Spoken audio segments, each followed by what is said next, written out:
Today it's only 10 and I've already had a really rough morning. Just gonna be completely transparent. It's some days are it's just a lot. I know it's tough times, right? There's layer upon layer of trauma happening, and as caregivers, I'm still in a caregiving capacity with dad at home, and he's immunocompromised, Oh and yeah. and so and things are getting worse here as far as the COVID numbers are concerned right now in Ottawa. Um, Really? Yeah, they're going up, and so it puts fear in your In your bones. in your bones. But it's a Yeah. fear that I'm used to now, a little bit. Um, it has been worse, like when we were trying to get the transplant during it. So it I've the experience of fear is not new. Therefore, I feel Mm, like I've built some armor. right. I'm sure you've got armor too. Yes. I feel like my armor is like impenetrable, even though it is penetrated. Like, Mm, even though I am very much affected by things, by everything. Um, I still feel like I am like a superwoman from, Planet Nine or yeah, whatever, Like yeah. it's crazy what we've been through. Isn't it insane how you're like, you think you have a concept of what care and caregiving is, and then you're just thrust into to the role, and it's like all of a sudden it's like you're teleported into a completely different universe, a completely different context with different forces working against you, and internal and Yeah. external stuff. And I tell people now, one of the metaphors I use a lot is I feel like Tom Hanks in the movie Castaway, you know? Like, and everyone has their little Wilson. Everyone has their, like and unless you build a care team around you right away, unless you build like an infrastructure of care, you stay on that island. So I wonder why. So yeah, sometimes I feel like my dad is my Wilson. Yeah. Like, because he has dementia and he also has aphasia, so he knows what he wants to say, but he has a lot of trouble finding his words. So sometimes I feel like, we're both just like out to sea and we're both clueless and we're both just like, what's going on, man? Yeah. And where's that book, right? Where's that magic guide, that like the IKEA instructions to aphasia and dementia? Like, where is that? And who is that? And who offers that? Like, and when you're thrust into that situation right away, it can be awful, awful quick. How quick Yeah. did these things onset with your dad? So I was just getting reports of um, his behavior, but everyone thinking that he was just drunk Mm-hmm. because of the slurred speech, being disoriented, saying things that don't make sense. Mm-hmm. Uh, but I was in town actually for my mother's wedding. And I talked to him and he was like, I'm driving, but I don't know where I am. And so I was like, that's it, this is it. So I met up with him and I sort of tricked him into going to the ER. And of course, he had had several strokes by then.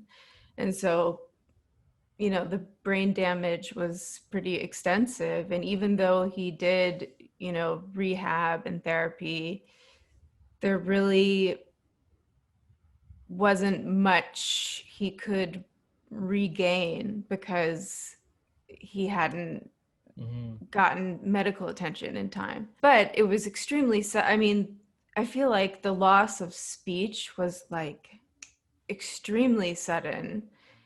And, um, you know, no one else showed up at the hospital, you know, and I have siblings. Yeah. And did that happen to you?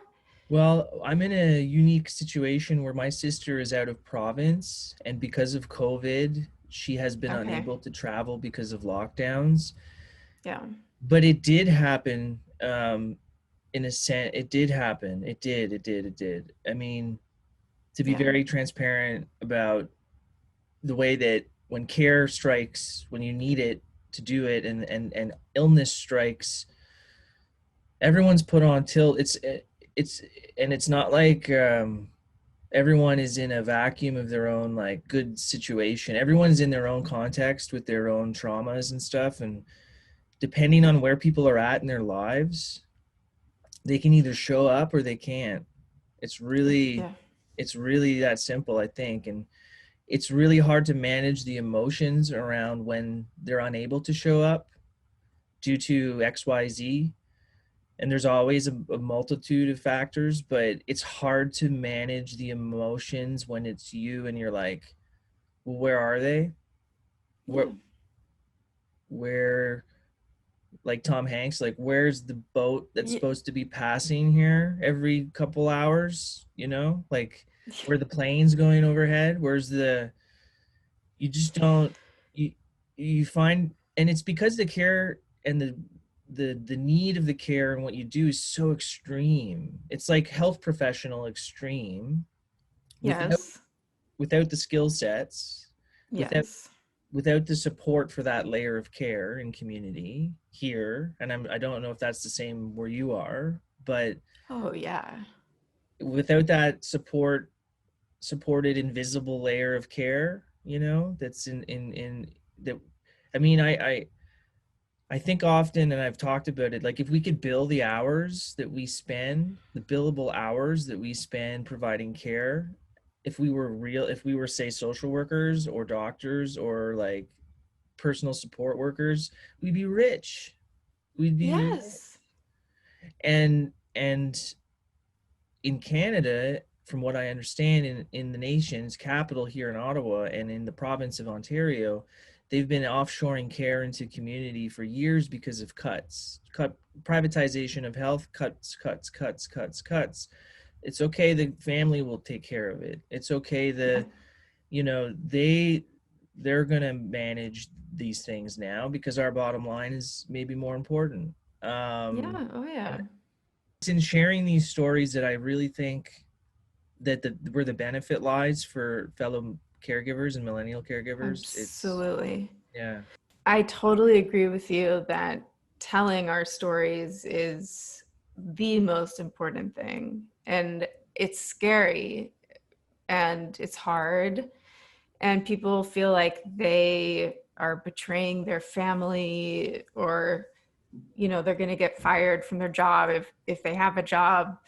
Um, but I totally want to encourage people to tell their stories. And so I'm going to tell my story. My parents are divorced since I was young, like 12. Um, and really, for a while, I didn't have much of a relationship with my dad, and neither did my sibling, my older brother, and my younger sister. Mm. So I really feel like that is the source of lack of care from anyone in my family other than me. Because when I was, it caused, you know, it was trauma. That was trauma itself. Mhm. And everyone is dealing with that in their own way.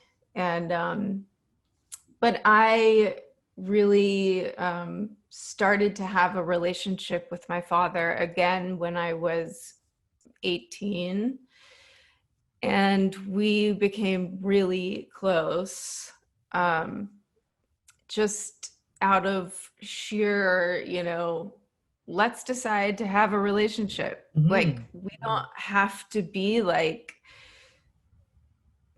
unfortunately, like, yeah, totally. We don't like, we don't have to blame anyone. Like, let's just start from a place of, you're my father, I'm your daughter, Mm-hmm. go. Yeah, that's And healthy. That's a healthy way to do it, I think. I think so. Yes. And I encouraged my siblings, I tried to be like everyone's therapist and everyone's savior, Mhm. which of course is not healthy. And it happens um, often in the role. Yeah. yes. Yeah.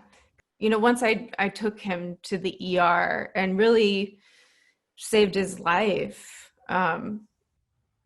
it was just like, it was a microcosm of everything that had come before.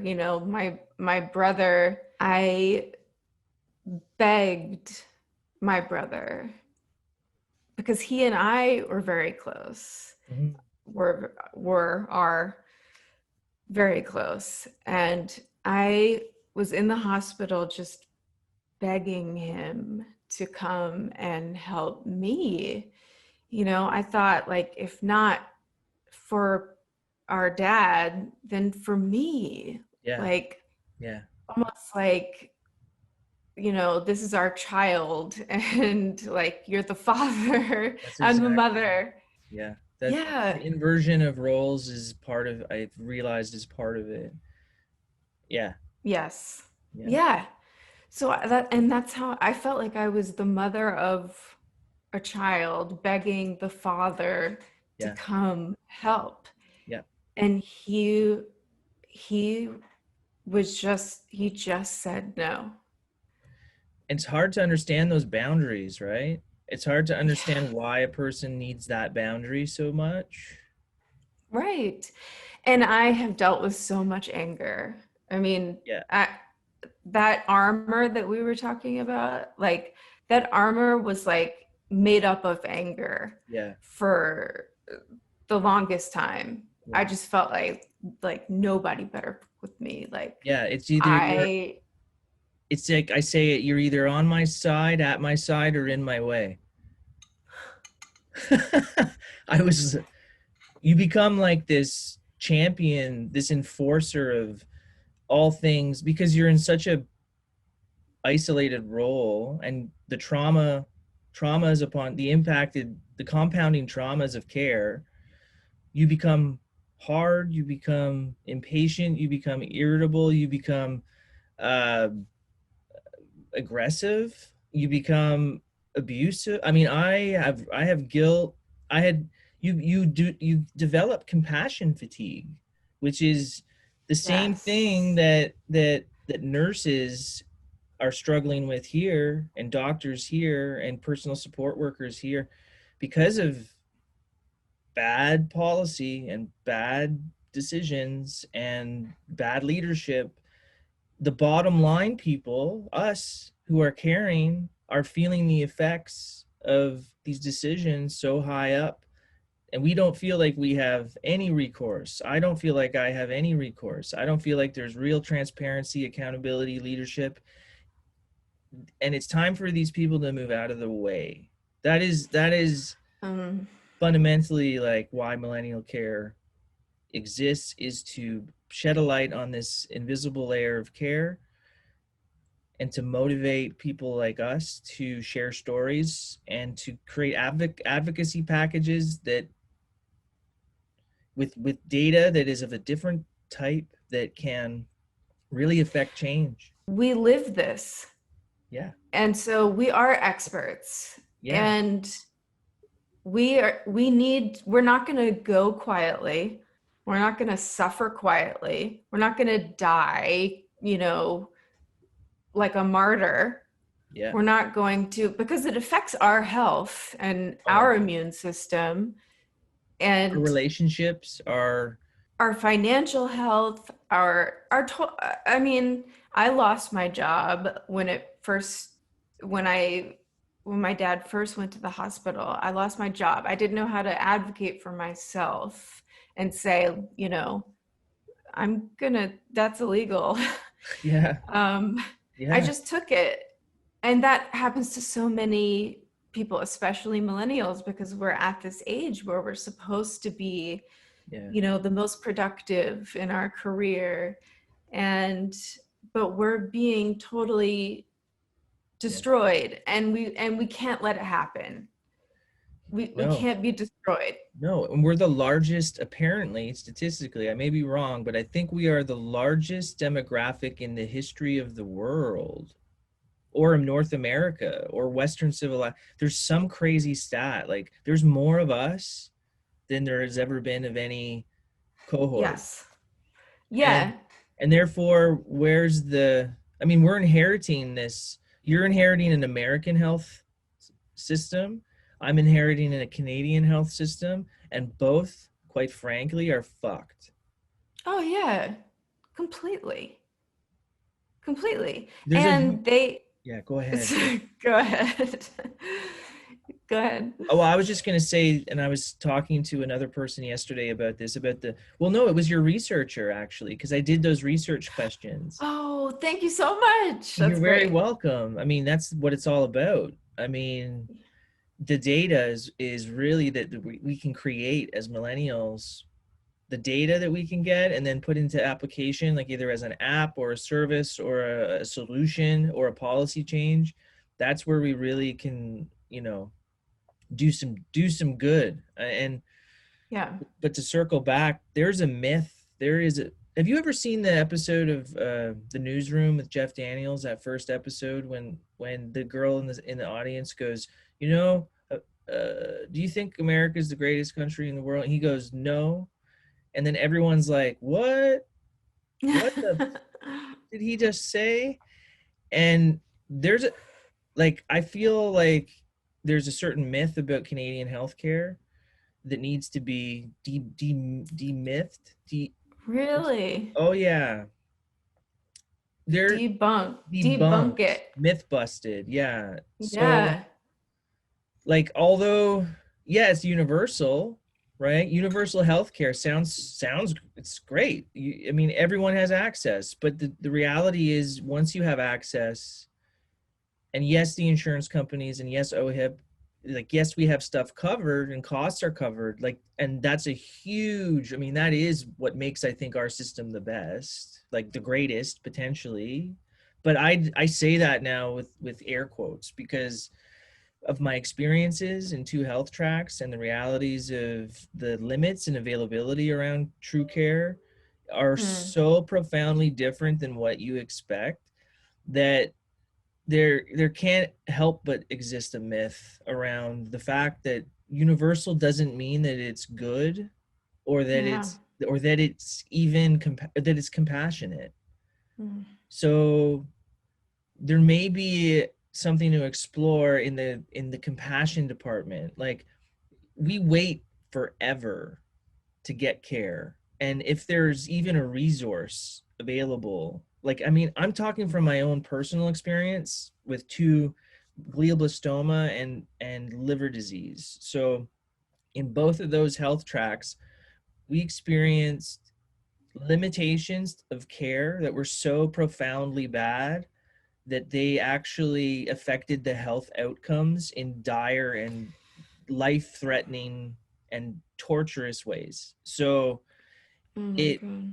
it it cannot be that our system is the greatest in the world, because of my lived experience. Right. It just cannot be true. And so, why is it that, I mean, when I hear Bernie Sanders talking about America has the greatest, yeah, and that's amazing, and keep shouting that, because you know what, America's healthcare system needs to adapt and needs there needs to be a better, there needs to, universal healthcare needs to be there, Right. Right. Yeah.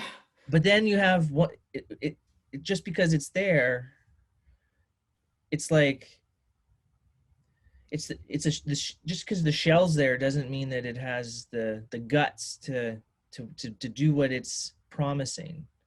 And so what I discovered is there's no quality to death, Yes. and there's a severe lack of bottom line compassionate care because Hmm. of because of a million things. And I'm curious, in your own care journey, what are the sticky points? What are the places where you were like, what, are you serious? That doesn't exist? Or where's the help, or where is the expert or the specialist, and why am I doing this? Yeah. Yeah. Well, first of all, in the hospital, I was invisible, which I think what, and I already had, in the hospital, I signed paperwork. My dad signed paperwork for power of attorney and healthcare proxy. So I was already in charge. And my father had dementia. He couldn't, he was not a reliable source of information. But the doctors, they didn't even look at me. I was invisible to them. And I think it's because I was young and because I was a woman. Mm-hmm. I think they just thought, I think the family caregiver is just completely invisible.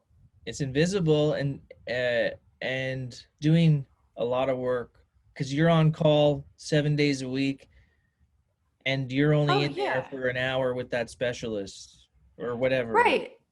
And my father's not going to even remember that he went to the doctor. Yeah. He doesn't remember anything about being in the hospital. And so I'm literally the only person that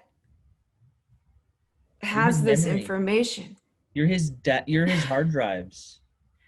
Yes. And like, I'm his access to care because Yeah. I'm the one that has to know everything the doctor said and understand it. And what does this mean and why and and like I didn't get questions answered. I didn't get things explained to me. I didn't know what I didn't, I mean, I didn't even know what a stroke does to the brain, why he couldn't speak, why he didn't know what the fuck was going on. Yeah. I mean, someone should have explained this to me. Yes.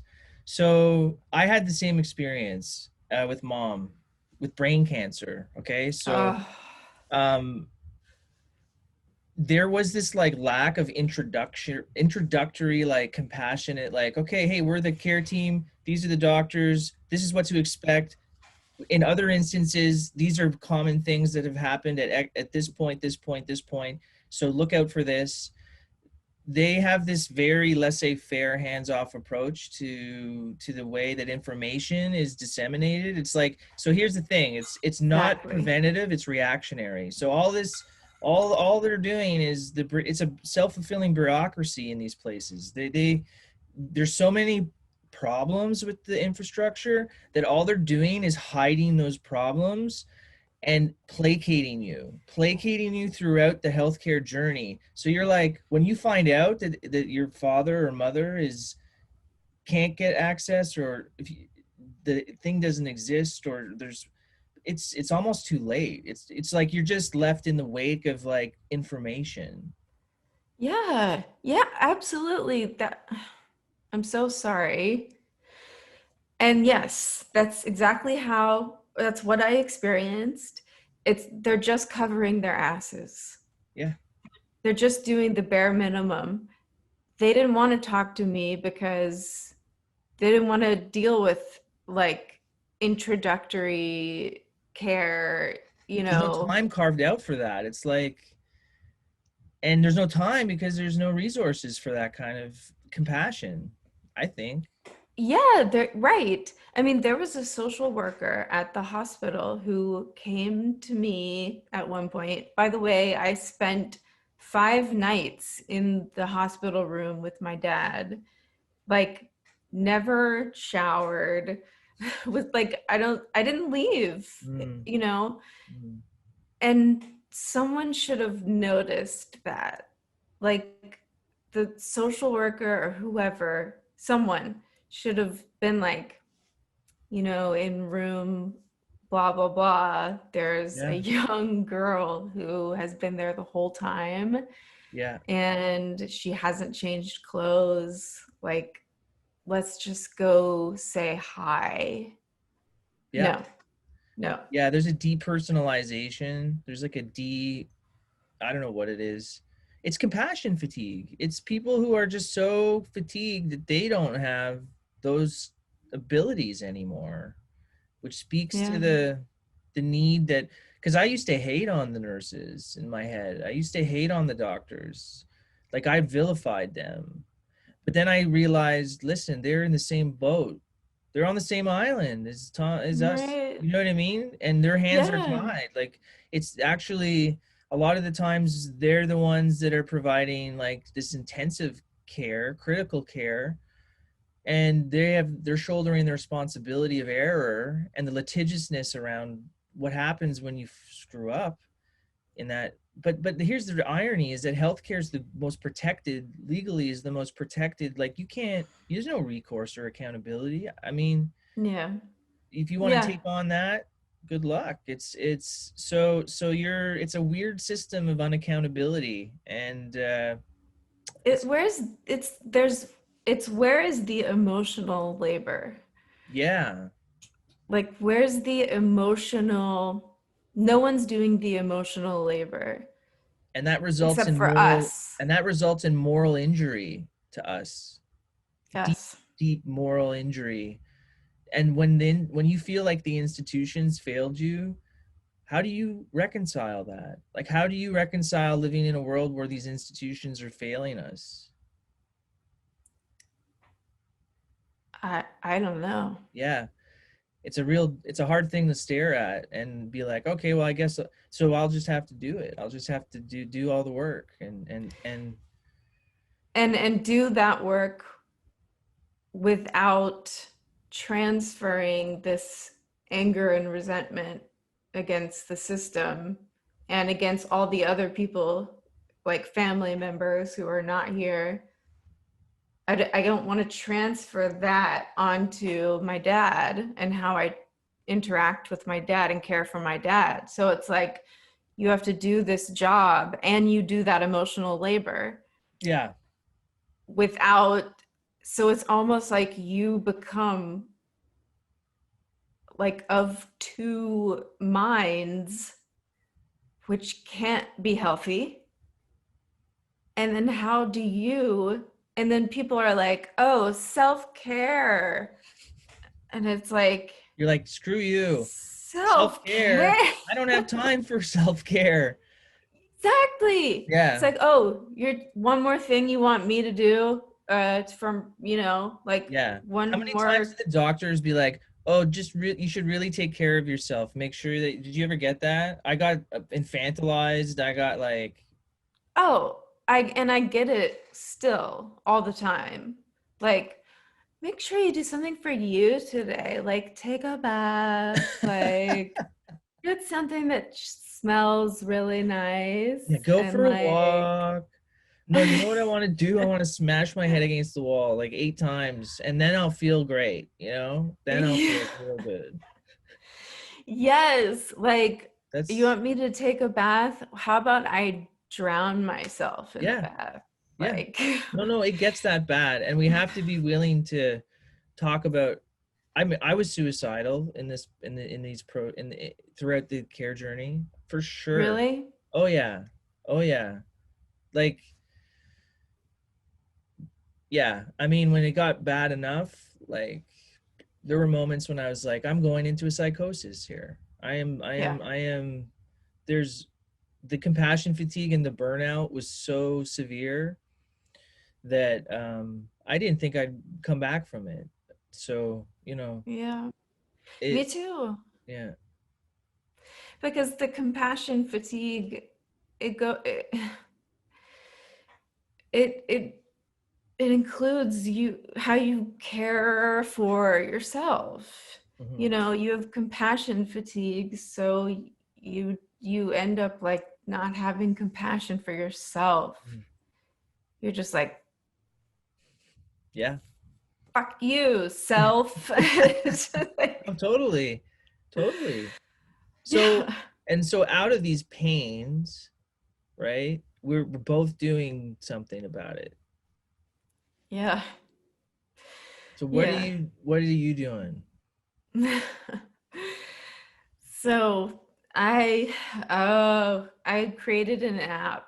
Um, it's a web app called iAlly, Mm, and I created it in an effort to unite us, you people like you and me.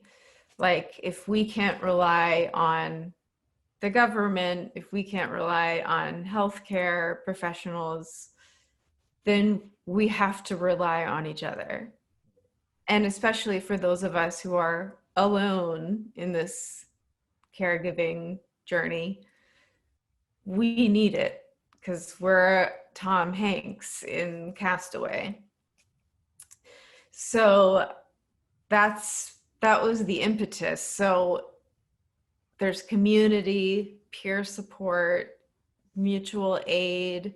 So if there are people close to you, which of course it's so spread out right now, which is fantastic.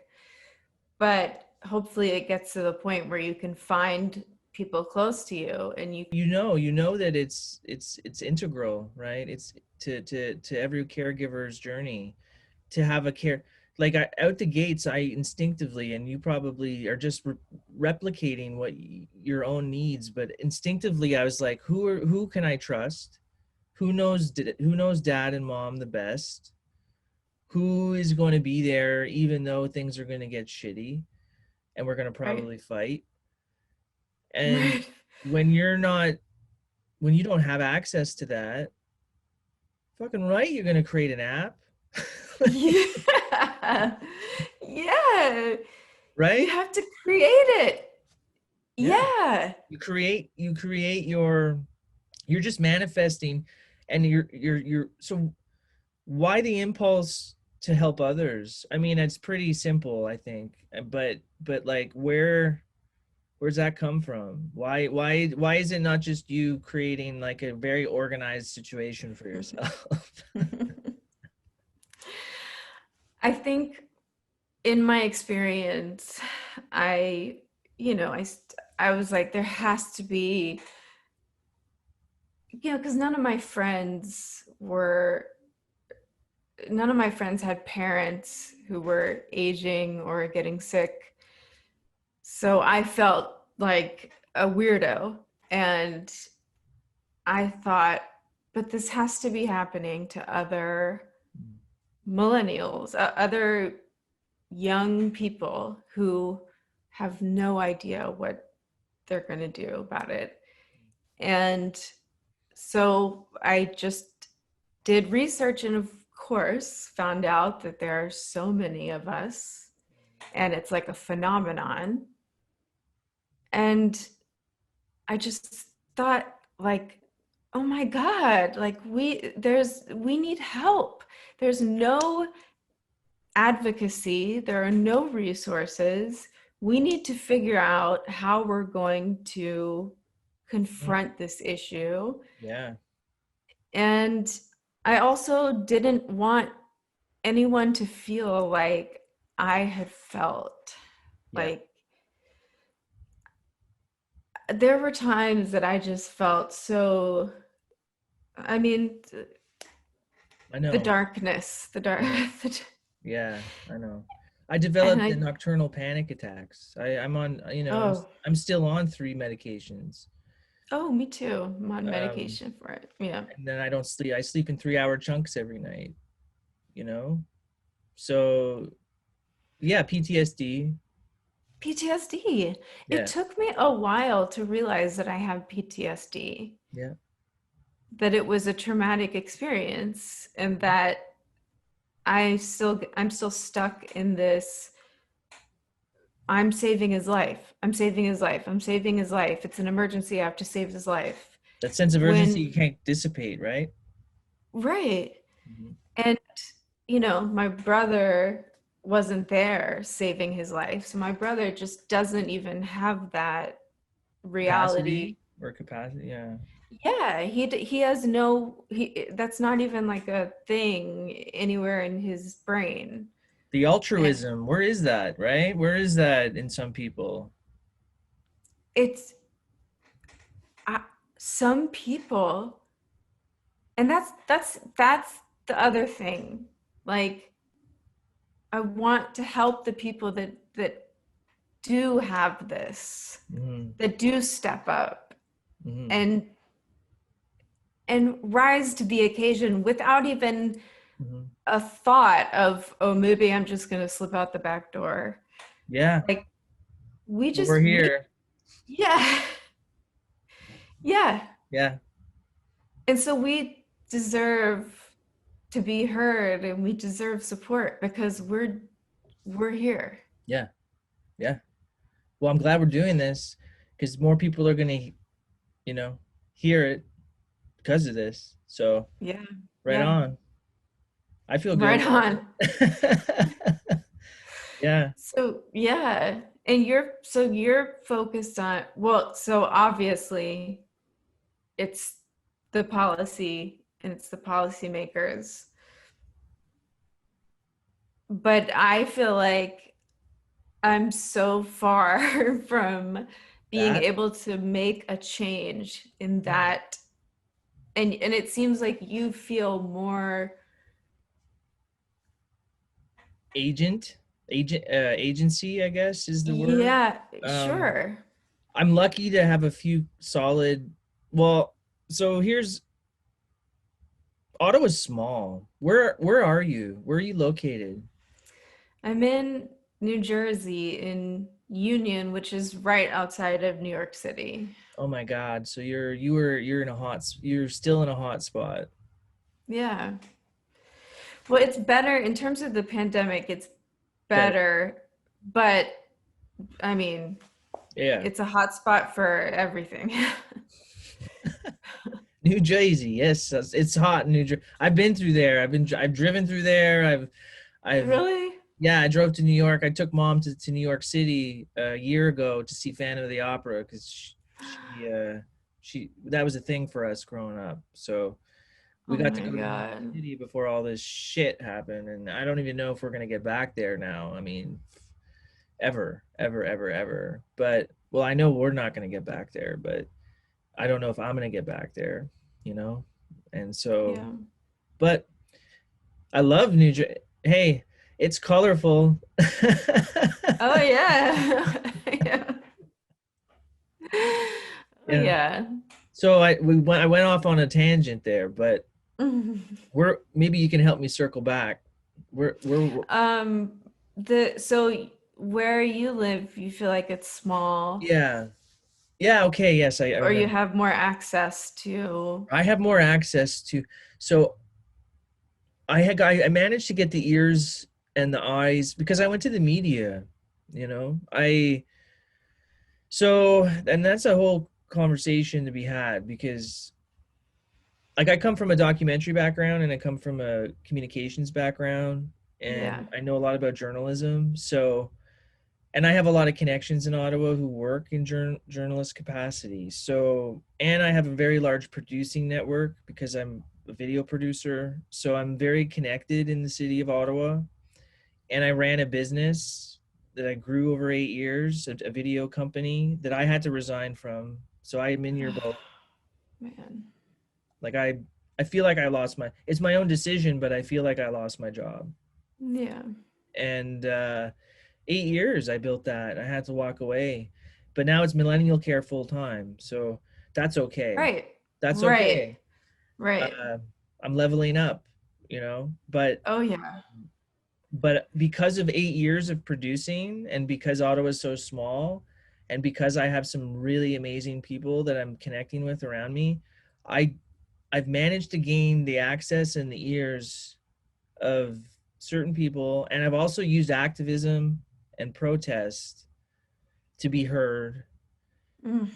And so going to the media, being published like in the media, and talking to people who work on the policy level, and getting an understanding of what, because we're in the middle of a potential election that's coming. There's a policy window.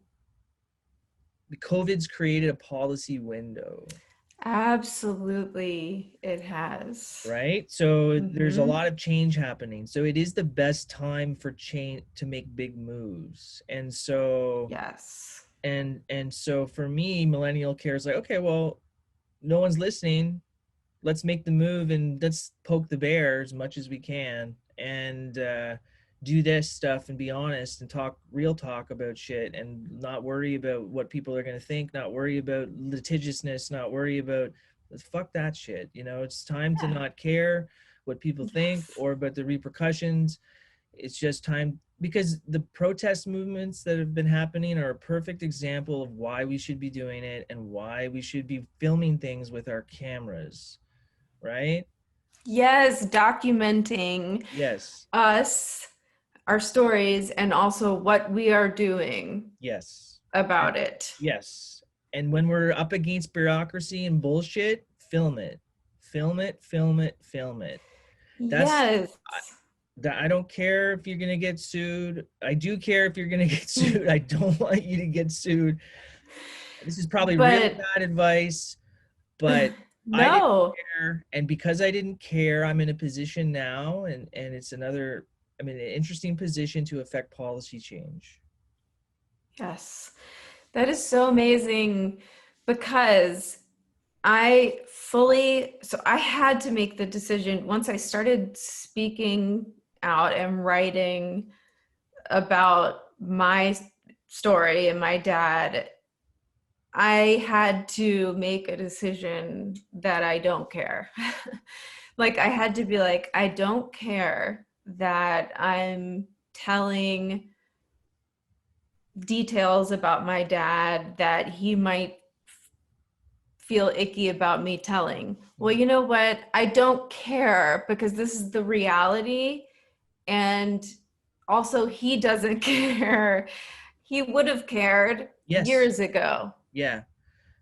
But you can't but live in the maybe not. same. I mean, we want to protect the privacy of our parents, but if we have their respect and trust, then, and even if you don't, you can't just live on that island. You got to make those SOS Exactly. signals, right? You got to put those rocks on the.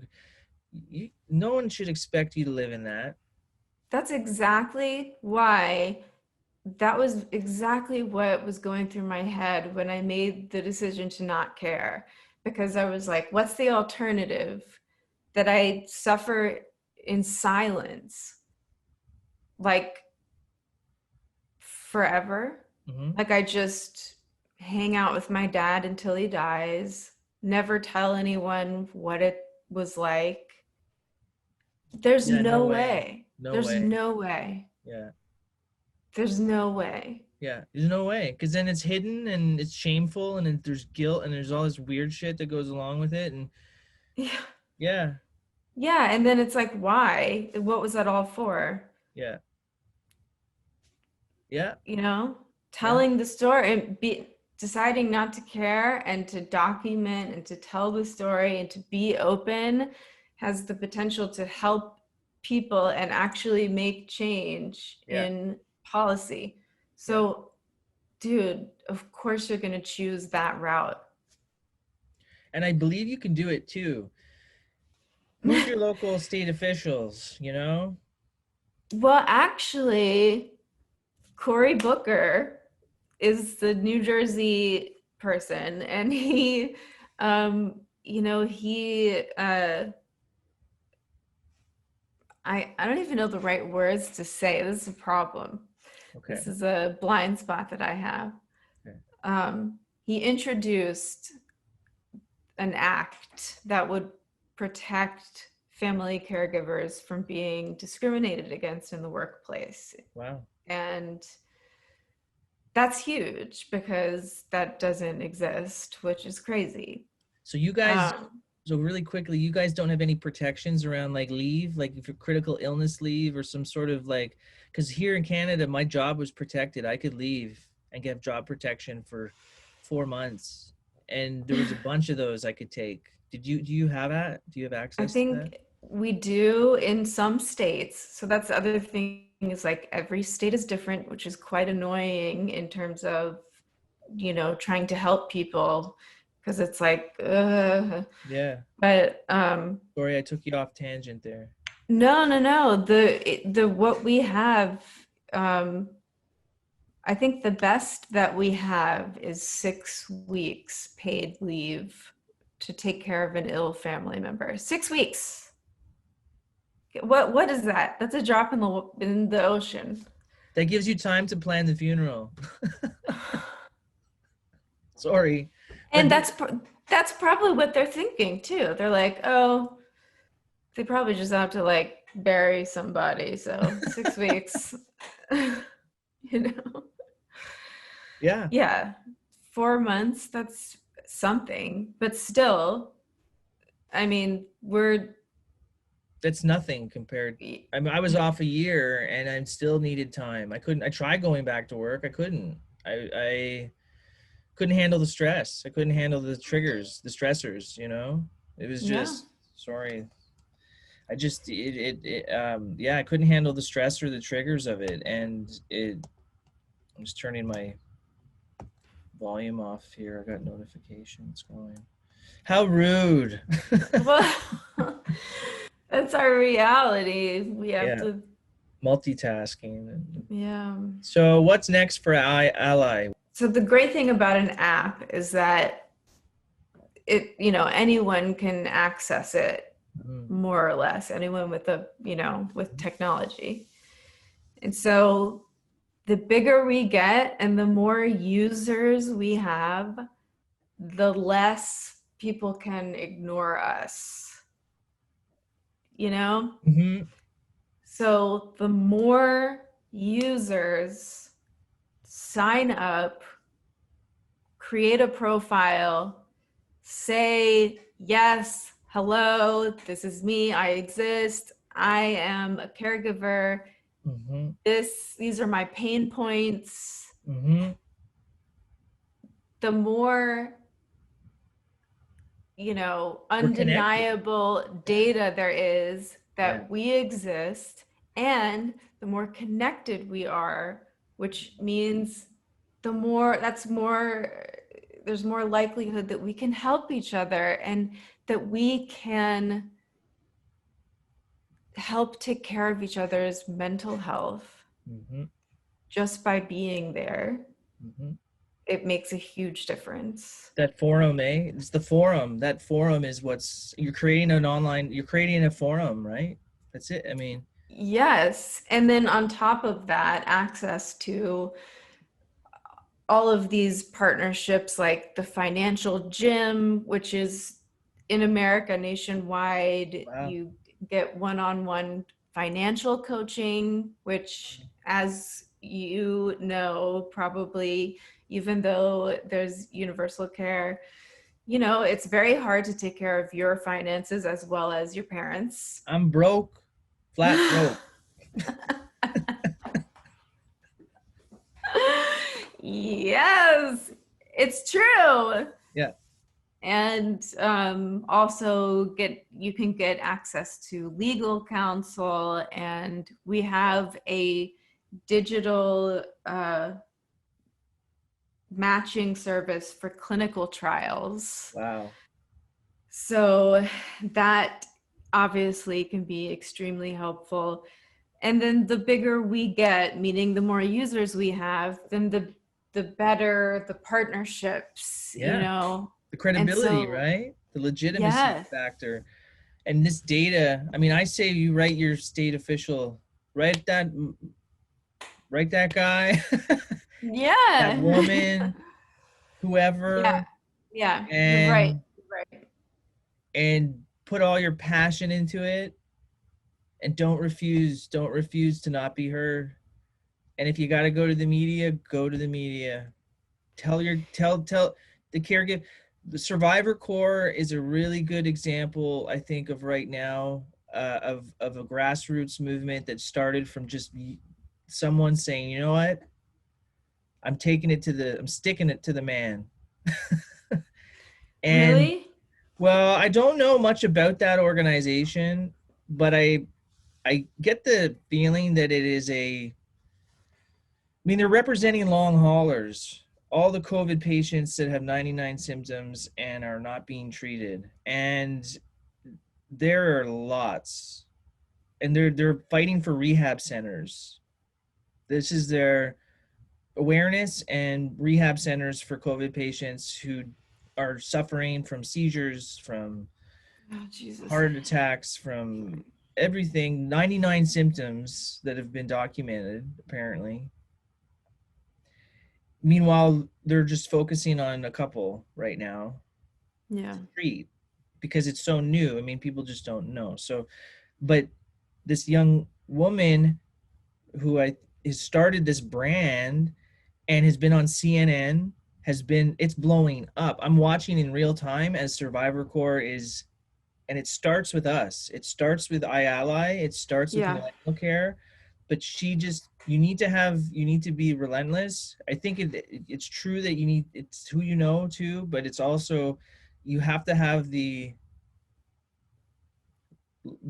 privilege, and that's a really important word, because I wouldn't be able to do these things if I didn't have a certain degree of privilege because of who I am, where I am, the color of my skin, my gender. All those things are Yes. allowing me to have a voice right now, so I acknowledge that. But That's incredible that you acknowledge it. well, yeah, because if you don't, you're just not operating Yeah. in a space that is safe, or a space that makes sense, or a space that is progressive. It's just not. So, but Survivor Corps seems to be doing that, and it's inspiring. It's an American grassroots movement, and they've got over 100,000 followers on Facebook. I think and they're just exploding, and it's all advocacy work. It's just we need it for millennial caregivers, Right.